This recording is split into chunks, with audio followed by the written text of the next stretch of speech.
थोड़ी देर बाद लारी अपनी मंजिल की तरफ रवाना हो गई। जम्मू शहर से बाहर निकले तो सफ़ेदा सुबह चारों तरफ फैल चुका था। रास्ते में एक बहुत बड़े महल की इमारत थी। बाद में मुझे मालूम हुआ कि ये जम्मू के साबिक राजा का महल था। एक जानिब पहाड़ी ढलान पर मकानात बने हुए थे, जहां एक मंदिर का किलस चमक रहा था। लारी जम्मू श्रीनगर रोड पर दौड़ी जा रही थी। लारी मुसाफिरों से भर चुकी थी, इसलिए रास्ते में कोई सवारी हाथ देती तो ड्राइवर दाढ़ी नहीं रोकता था। रास्ते में सड़क के किनारे जम्मू की देहाती औरतें सरों पर टोकरे या खुश्क लकड़ियों के गट्ठे या दूध के बर्तन रखे शहर की तरफ जाती नजर आईं। उन औरतों का लिबास हिंदू औरतों वाला था। दूर ऊपर ऊंची पहाड़ी पर किसी मंदिर का किलस तुलू होते सूरज की सुनहरी किरणों में चमकता नजर आया तो लारी में बैठे हुए हिंदुओं ने बुलंद आवाज में नारा लगाया, शेरा वाली माता की जय। मालूम हुआ कि ये जम्मू का मशहूर मंदिर शेरा वाली माता का मंदिर है। अब हम जिस इलाके से गुजर रहे थे वो पहाड़ी इलाका था। कहीं चढ़ाई आ जाती, कहीं ढलान शुरू हो जाती। पहाड़ियों पर जंगली झाड़ियां और काफी दरख्त उगे हुए थे। धूप निकल आई थी। कभी कभी इन पहाड़ियों की तरफ से गर्म हवा का झोंका और कभी सर्द हवा का झोंका आ जाता। आगे एक पहाड़ी कस्बा आया, जिसके आगे पहाड़ी सुरंग में लारी दाखिल हो गई। सुरंग की दूसरी जानिब खुश्क और चट्टानों जैसी पहाड़ी का सिलसिला शुरू हो गया। सड़क अब ऊंचाई पर जा रही थी। नीचे दूर दरिया सांप की तरह बल खाता नजर आ रहा था। लारी चट्टानों के दरमियान बनी हुई सड़क पर जा रही थी। ये सिलसिला खत्म हुआ तो पहाड़ी जंगल की सड़क पर चलती रही और फिर उधमपुर आ गया। ये आर्मी हेडक्वार्टर है और जम्मू कश्मीर का सबसे बड़ा हवाई अड्डा भी है। फौजी छावनी भी यहीं पर है। दोनों डोगरा फौजी यहाँ उतर गए। उधमपुर के आगे फिर चट्टानी इलाका आ गया। यहाँ जगह जगह कीकर के दरख्तों के झुंड नजर आ रहे थे। मैं इन दरख्तों को दूर ही से पहचान गया था। उसके आगे सनोबर और देवदार के दरख्तों के झुंड नजर आने लगे। सड़क के किनारे किनारे दोनों जानिब कहीं कहीं मकई के खेत नजर आ जाते। जहाँ पहली बार हवा में पहाड़ों वाली ठंडक महसूस हुई। आखिर 105 किलोमीटर का सफर तय करने के बाद हमारी लारी कद पहुंच कर रुक गई। कद एक सेहत अफजा मकाम है जहाँ चश्मा बह रहा था। सब मुसाफिर लारी से उतर गए। मैंने भी उतरकर चश्मे के पानी से मुंह हाथ धोया। चश्मे के पानी के 2-3 घूंट पिए। करीब ही खाने पीने और चाय की दुकानें थीं, जिन्हें शुमाली भारत में ढाबे कहा जाता है। यहाँ मैंने लुधियाना जम्मू से निकलने के बाद पहली बार दुकानों पर उर्दू में लिखे हुए 2-4 बोर्ड देखे। साफ मालूम हो रहा था कि मुसलमानों की अक्सरियत के आबादी वाले इलाके शुरू हो गए हैं। लारी तद से रवाना हुई तो रामबन जाकर रुकी। रामबन दरियाए चनाब के किनारे पर आबाद है। हर तरफ धोतियों वाले हिंदू नजर आ रहे थे। कहीं कहीं मुसलमान भी लंबे करन बहने नजर आ जाते, मगर रामबन में हिंदू ज्यादा आबाद थे। लारी जहां से फिर आगे रवाना हो गई। इस दौरान किसी मुसाफिर के साथ मेरी ज्यादा बोलचाल इसलिए न हो सकी कि अक्सर मुसाफिर उतरते चढ़ते रहते। लारी में अभी तक मेरे लिए कोई तशवीश की बात पैदा नहीं हुई थी। रास्ते में एक जगह 2-3 पुलिस के सिपाही भी लारी में सवार हुए, मगर किसी ने मेरी तरफ तवज्जो न की। वो आगे जाकर उतर गए। पत्नी टॉप एक मकाम आया, जहाँ पहाड़ियों की ढलानों पर देवदार के बेशुमार दरख्त थे। यहाँ मालूम हुआ कि कश्मीर का इलाका शुरू हो रहा है। यहाँ खुनकी बढ़ गई थी। चुनाचे मैंने अपनी नायलॉन की जैकेट के बटन बंद कर लिए। यहाँ मैंने ढाबे में बैठकर खाना खाया। आसमान पर बादल छा रहे थे। ये बादल देवदार के दरख्तों में से होकर गुजरते थे। यहाँ पीने का पानी बड़ा ठंडा था। उसके बाद एक और शहर आया। ये जगह भी काफी ठंडक वाली थी। लगता था कोहे मरी में आ गया हूँ। यहाँ दुकानों और मकानों पर उर्दू में लिखे हुए बोर्ड ज्यादा थे। जहाँ से मुसलमानों की अक्सरियत शुरू हो गई थी। कश्मीर की वादी तक अभी लारी ने आधा सफर तय किया था। रात के 9 बजे के करीब लारी बानिहाल पहुंचकर ठहर गई। ड्राइवर ने ऐलान किया कि रात बानिहाल में ठहरेंगे। लारी सुबह श्रीनगर रवाना होगी। यहाँ हल्की हल्की बारिश शुरू हो गई। लारी के अड्डे में एक लंबा हॉल कमरा था, जहाँ मुसाफिरों ने अपने बिस्तर लगा लिए। मेरे पास कोई बिस्तर नहीं था। मुझे बिस्तर की जरूरत भी नहीं थी। मैं कोने वाले एक बेंच पर सिमट सिमटा कर पड़ गया। सर्दी जरूर महसूस हो रही थी, मगर मेरा जिस्म कमांडो ट्रेनिंग ने सर्दी गर्मी बर्दाश्त करने का आदी बना दिया था। मैंने वहीं रात गुजार दी। दूसरे दिन सुबह 6 बजे लारी श्रीनगर के लिए चली। वानाल की बड़ी लंबी सुरंग भी आकर गुजर गई। फिर काजी कुंड का कस्बा आया। यहाँ कश्मीर का कल्चर साफ तौर पर नजर आने लगा। जगह जगह मस्जिदें थीं। कश्मीरी खवातीन सर पर दुपट्टा बांधे फरन पहने बाजार में आ जा रही थी। कश्मीरी जवान और बूढ़े लंबे लंबे फरगल पहने हुए थे। पामपुर के आसपास जाफरान के दरख्त भी थे। अब हम कश्मीर की वादी में दाखिल हो चुके थे। श्रीनगर कोई 50-60 मील दूर रह गया था कि एक जगह सड़क पर डोगरा फौजी खड़े थे। उन्होंने लारी रुकवा ली। मैं होशियार बैठ गया और फौजी लारी के पास आए। انہوں نے سارے مسافروں کو بڑے غور سے دیکھا، پھر لاری کو چیک کیا، لاری کے اوپر چھت پر چڑھ کر سامان کو الٹ پلٹ کر دیکھا اور لاری کو آگے جانے کی اجازت دے دی۔ 1 گھنٹے کے سفر کے بعد ڈوگرا چھاؤنی کے گیٹ کے آگے لاری رک گئی۔ یہاں بھی ڈوگرا فوج کے سپاہیوں نے، جن میں ایک سکھ بھی تھا، لاری کی چیکنگ کی۔ جب ان کی تسلی ہو گئی تو انہوں نے لاری کو آگے جانے کی اجازت دے دی۔ تھوڑی دیر بعد لاری سری نگر میں داخل ہو گئی۔ میں نے کشمیری مجاہدین کا یہ شہر پہلے کبھی نہیں دیکھا تھا۔ اخباروں میں اس شہر کے بازاروں، مسجدوں اور نشاط باغ کی تصویریں ہی دیکھی تھیں۔ موسم یہاں سردیوں کا تھا، ہوا ٹھنڈی تھی، آسمان پر بادل نہیں تھے، سرد ہوا چل رہی تھی۔ لاری اڈے میں جا کر کھڑی ہو گئی۔ میں اڈے سے نکل کر سیدھا دریائے جہلم کی طرف چل پڑا۔ میں راستے میں دیکھ لیا تھا، ہماری لاری اس کے ایک پل پر سے گزری تھی۔ میں نے کسی سے نہ پوچھا اور خود ہی اندازے سے دریا کے ایک پل پر پہنچ کر اسے پار کیا۔ دوسری جانب بازار تھا۔ بازاروں میں پولیس اور ڈوگرا فوج کے سپاہی پھر رہے تھے۔ کشمیری جوانوں کے چہروں کے ناقابل شکست عزم کی چمک تھی۔ یہاں سارا ماحول اسلامی تھا۔ مسجدیں جگہ جگہ تھیں، خانقاہیں تھیں، دکانوں پر کہیں کوئی ہندی کا بورڈ نظر آ جاتا، سب بورڈ اردو اور انگریزی زبانوں میں لکھے ہوئے تھے۔ مجھے ایسا محسوس ہوا جیسے میں پاکستان میں آ گیا ہوں۔ میں ایک ریسٹوران میں آ کر بیٹھ گیا۔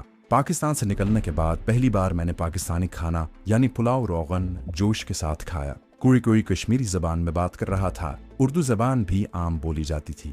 ریسٹوران میں قائد اعظم کی تصویر لگی ہوئی تھی، دیکھ کر سر فخر سے بلند ہو گیا۔ کئی دکانوں کے اوپر پاکستانی پرچم بھی لہرا رہے تھے۔ یہاں سے مجھے اپنے کشمیری مجاہد کمانڈو کی تلاش میں شمال کی جانب جو پہاڑیاں تھیں اس طرف جانا تھا۔ میں اندازہ لگا کر شہر کے شمال کی طرف بازاروں میں چلتا گیا۔ کافی دیر تک چلنے کے بعد میں شہر سے باہر آ گیا۔ شہر کی دونوں جانب چنار اور سفیدے کے اونچے درخت کھڑے تھے، ہرے بھرے درخت تھے۔ سیب کے درخت بھی دیکھے۔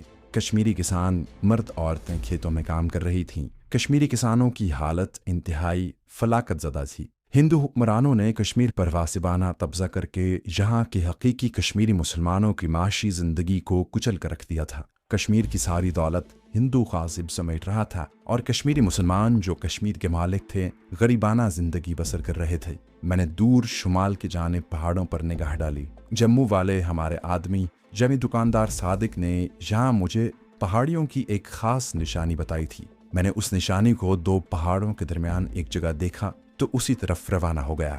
میں اس شعر کو دل ہی دل میں بار بار دہرا رہا تھا جو مجھے کشمیری کمانڈو شیروان کے آگے جا کر سنانا تھا، اور جو اس بات کا خفیہ اشارہ تھا کہ میں کمال شاہ کا تربیت یافتہ کمانڈو ہوں اور جہاد کشمیر میں شریک ہونے آیا ہوں۔ مجھے کشمیری کمانڈو شیروان کو یہ خاص شعر سنانے کے بعد جو اردو کا شعر تھا، یہ بھی کہنا تھا کہ مجھے اس شعر کے شاعر نے آپ کے پاس بھیجا ہے۔ آسمان پر بادل برابر چھائے ہوئے تھے، سرد ہوا چل رہی تھی۔ میں کھیتوں کے درمیان سے ہو کر گزر رہا تھا۔ کسی کھیت میں ہل چلا ہوا تھا، کسی کھیت میں فصل لہرا رہی تھی۔ چلنے سے مجھے سردی نہیں لگتی تھی، جسم گرم ہو گیا تھا۔ پہاڑ ابھی دور تھے۔ کوئی 2-2.5 گھنٹے چلنے کے بعد بھی پہاڑوں کی اترائی میں یعنی ان کے دامن میں پہنچ گیا۔ راستے میں 1-2 لکڑی کے چھوٹے بوسیدہ مکان والے گاؤں بھی آئے۔ یہاں کشمیری عورتیں کہیں دھان کوٹ رہی تھیں، کہیں لکڑیاں کاٹ رہی تھیں۔ پہاڑی علاقہ شروع ہوا تو جنگلی جھاڑیاں بھی شروع ہو گئیں۔ آخر میں پہاڑ کے دامن میں اس جگہ آ گیا جہاں 2 پہاڑیوں کے درمیان ایک تنگ راستہ دوسری طرف جا رہا تھا۔ یہاں وہ ترا تھا جس کے بارے میں جموں والے صادق نے مجھے بتایا تھا۔ 2 پہاڑوں کے درمیان اس تنگ سے راستے میں جنگلی جھاڑیاں ہی جھاڑیاں تھیں۔ میرے لیے ان میں سے گزرنا کوئی مشکل نہ تھا، اگرچہ میرے پاس کمانڈو چاقو تو نہیں تھا، مگر ایک تربیت یافتہ کمانڈو کے فولادی ہاتھ پاؤں ان جھاڑیوں کو توڑنے کے لیے کافی ہوتے ہیں۔ میں ہاتھوں سے جھاڑیوں کو توڑتا ہوا اور ادھر ادھر ہٹاتا راستہ بناتا درے میں سے گزر گیا۔ آگے ایک کھلی جگہ تھی جہاں چھوٹے درخت اور گھاس تھی۔ کچھ فاصلے پر پہاڑیاں تھیں جن کی ڈھلانوں پر چڑھ کر درخت اوپر تک اگے ہوئے تھے۔ ان کے اوپر بادل ہی بادل تھے۔ جیسے ہی دن ڈھل رہا تھا سردی بڑھ رہی تھی۔ مجھے ان پہاڑیوں کے درمیان میں سے گزر کر آگے جانا تھا، وہی منزل تھی۔ میں چلتا چلتا ان پہاڑیوں کے پاس آ گیا۔ یہاں بھی پہاڑیوں کے درمیان تنگ راستہ بنا ہوا تھا۔ یہ ایک گلی سی تھی جس میں اونچی گھاس اگی ہوئی تھی۔ یہاں سے گزرتے ہوئے مجھے آدھا گھنٹہ لگ گیا۔ میں ترے سے باہر نکلا تو سامنے دیودار اور چنار کے درختوں کا ایک گھنا پہاڑی جنگل اور بےحد نشیب و فراز تھے۔ کہیں زمین ایک دم نشیب میں اتر جاتی، کہیں اچانک اونچائی شروع ہو جاتی۔ یہ قدرتی جنگل تھا، کہیں کوئی پگڈنڈی تک نہیں تھی۔ لگتا تھا کہ یہاں سے انسانوں کا گزر نہیں ہوتا۔ آس پاس کوئی آبادی نہیں تھی۔ میں ایک پہاڑی پر پہنچ کر رک گیا۔ قریب ہی ایک چشمہ تھا۔ चश्मे का पानी एक टीले की झाड़ियों में से नीचे छोटे से नाले में से गिर रहा था। मैंने जहाँ मुंह हाथ धोया, पानी पीकर प्यास बुझाई। वाकई कश्मीरी चश्मों का पानी आब हयात था। इतनी देर में सूरज मगरबी पहाड़ियों के पीछे छुप गया था, जिसकी वजह से मेरी तरफ की ढलानों पर एकदम गहरी छांव और अंधेरा सा छाने लगा था। मुझे ख्याल आया कि अंधेरा होने से पहले पहले मुझे कश्मीरी मुजाहिद कमांडो शेरवान के ठिकाने तक पहुंच जाना चाहिए। जम्मू वाले सादिक ने मुझे यहाँ जो खास निशानी बताई थी वो मुझे रात के अंधेरे में नजर नहीं आ सकती थी। ये एक खास निशानी थी। मैं उठकर एक तरफ चल पड़ा। चंद कदम चलने के बाद पहाड़ी शगाफ नजर आए, जहाँ एक जानिब खड़े होकर मैंने सादिक भाई की हिदायत के मुताबिक बिल्कुल सीध में देखा। एक जगह मैंने 2 दरख्तों की खास निशानी देख ली। ये दरख्त अंग्रेजी का एक लफ्ज बनाए हुए एक जानिब झुके हुए थे। मुझे उन दरख्तों के पास पहुंचना था। मैं आगे चल पड़ा। जब इन दरख्तों के करीब पहुंचा तो अचानक मेरी दोनों जानिब से 3 आदमी निकलकर मेरे सामने आ गए। उन्होंने स्याह रुमाल मुंह पर और सर पर इस तरह बांधे हुए थे कि मुझे सिर्फ उनकी चमकती हुई आंखें ही नजर आ रही थी। उनमें से हर एक के हाथ में स्टेन गन थी। वो नीम कमांडो के लिबास में थे। 2 जवानों ने मुझे बाजुओं से पकड़ लिया। तीसरे ने उर्दू जबान में मुझसे पूछा, कौन हो तुम, यहाँ कैसे आए हो? इससे पहले कि मैं उन्हें कोई जवाब दूं, उन्होंने मेरे हाथ पीछे बांधकर मुझे सर से दबाते हुए नीचे बिठाया और कश्मीरी जबान में एक दूसरे से कोई बात की। उनमें से एक ने स्टेन गन का रुख मेरी तरफ कर दिया। मैंने कहा, भाइयों मैं मुसलमान हूँ, मुझे अपने लीडर के पास ले चलो, मुझे कमाल शाह ने भेजा है। कमाल शाह का नाम सुनकर वो ठिठक गए। उन्होंने कोई जवाब न दिया। फौरन एक मुजाहिद ने मेरी आंखों पर काली पट्टी बांधी और मुझे बाजू से पकड़कर एक तरफ ले जाने लगा। कई ऊंची नीची जगहों से गुजरकर मुझे ऐसा लगा कि मैं झाड़ियों की तरफ आ गया हूँ। मेरे सर पर हाथ रखकर एक बार फिर मुझे बिठा दिया गया। उन्होंने आपस में कश्मीरी जबान में कोई बातचीत की। एक मुजाहिद ने मुझसे उर्दू में कहा, तुम कहाँ के रहने वाले हो? मैंने कहा, पाकिस्तान से जहाद कश्मीर में शामिल होने का जज्बा लेकर आया हूँ। वो मेरी तलाशी लेने लगे। मेरी जेब से स्फिरो टैबलेट बम वाला प्लास्टिक का लिफाफा और सीक्रेट एजेंसी का कार्ड निकला तो उन्होंने मुझसे पूछा, ये कार्ड पर किसका नंबर लिखा है? मैंने कहा, भाई ये कार्ड कमांडो मुजाहिद कमाल शाह साहब ने मुझे दिया है कि इसे कश्मीरी कमांडो लीडर शेरवान को पहुंचा दूं और बाकी सरदर्द की गोलियां हैं। यहाँ तो मैंने कश्मीरी कमांडो लीडर का नाम शेरवान ही बताया है, उनके आगे मैंने उसका असल नाम लिया था। मगर यहाँ मुझसे एक बहुत बड़ी भूल हो गई। मुझे एक कमांडो की हैसियत से अपना तारुफ नहीं करवाना चाहिए था। मैंने उन लोगों की शनाख्त मालूम किए बगैर बता दिया था कि मैं पाकिस्तान से आया हूँ और कमाल शाह ने मुझे भेजा है। वो लोग इंडियन फौज के कमांडो भी हो सकते थे।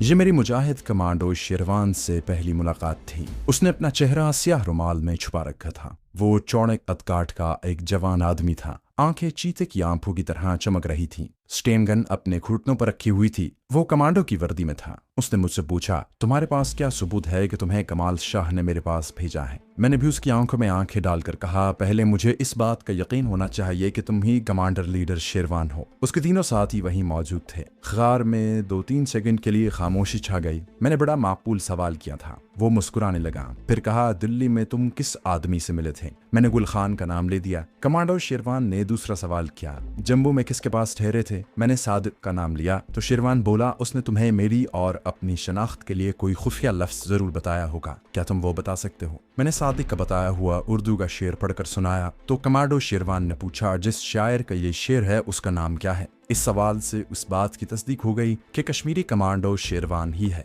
शेरवान को भी यकीन हो गया था कि मैं सही आदमी हूँ और मुझे कमाल शाह साहब ने ही गुल खान और जम्मू वाले सादिक साहब की रहनुमाई में उसके पास भेजा है। कमांडो शेरवान मुस्कुराते हुए बोला, मुझे तो यकीन हो गया है कि तुम अपने आदमी हो। मेरा ख्याल है कि तुम्हें भी यकीन आ जाना चाहिए कि तुम कमांडो शेरवान के सामने बैठे हो। मैंने मुस्कुराकर कहा, जी हाँ, मुझे यकीन आ गया है। अब किसी शक व शुबे की गुंजाइश नहीं है। कश्मीरी कमांडो शेरवान ने उठकर मुझसे मुसाफा किया, फिर गले मिला और अपने साथियों से कहा, तुम लोग अपनी अपनी ड्यूटी पर जाओ और हमारे लिए चाय भिजवा दो। अब ग़ार में मैं और कमांडो शेरवान दोनों अकेले थे। मेरी जेब से इंडियन सीक्रेट पुलिस का खास नंबर वाला जो कार्ड निकला था, वो कार्ड और स्प्रो टैबलेट बम की गोलियों वाला लिफाफा कमांडो शेरवान के हाथ में था। उसके मुजाहिद मेरी तलाशी लेने के बाद ये चीजें उसके हवाले कर चुके थे। कमांडो शेरवान ने स्प्रो की गोलियों को देखकर कहा, यह तो सर दर्द की गोली है, मगर ये कार्ड पर किसका नंबर लिखा हुआ है? मैं कश्मीरी कमांडो शेरवान से इन चीजों का राज नहीं छुपा सकता था। मैंने दोनों बातों की असल हकीकत बता दी। इंडियन सीक्रेट पुलिस के खुफिया नंबर वाला कार्ड देखकर वो खुश हुआ। कहने लगा, ये नंबर बहुत काम आ सकता है।